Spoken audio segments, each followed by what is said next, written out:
So for the third question, um, future directions, I have to say a big thank you to both yourselves and also the other course participants for just giving me a wealth of information to follow up um, over the coming months.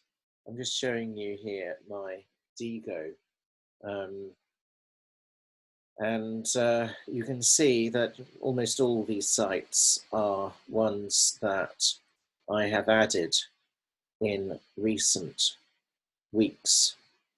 Um, Particularly grateful for this one on, I think it's a blog that you created on learning technologies.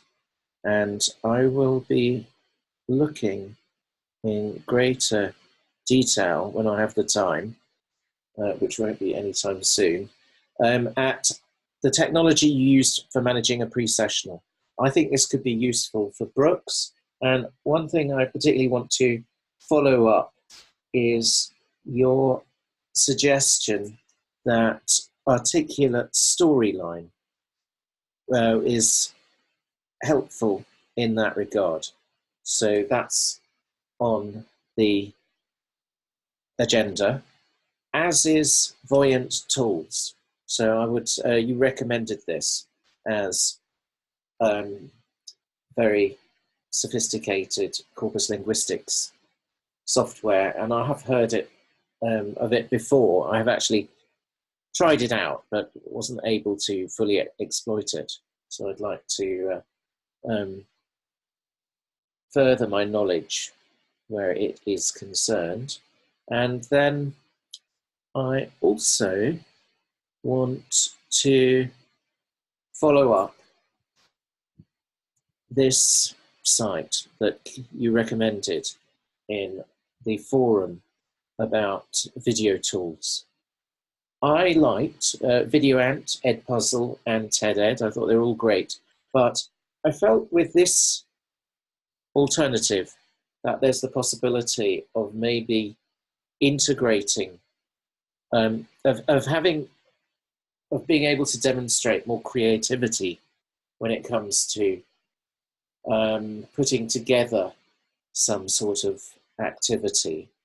With those other sites, students, there's something, I would like to have the possibility of stamping my own brand name on this material, rather than having to take students out to what looks like rather corporate, run-of-the-mill type of sites. I think if if you are going to do this properly, then you should be surprising students. So you should be able to demonstrate some creativity in the way you set these things up.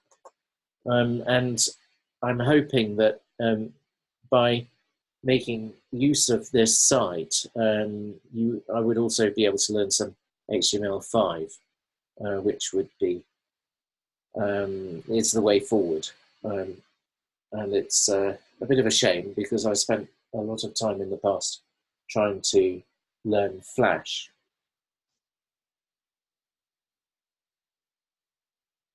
Then another tool that I'm interested in is Mentimeter. And this is something that I have just recently started looking at.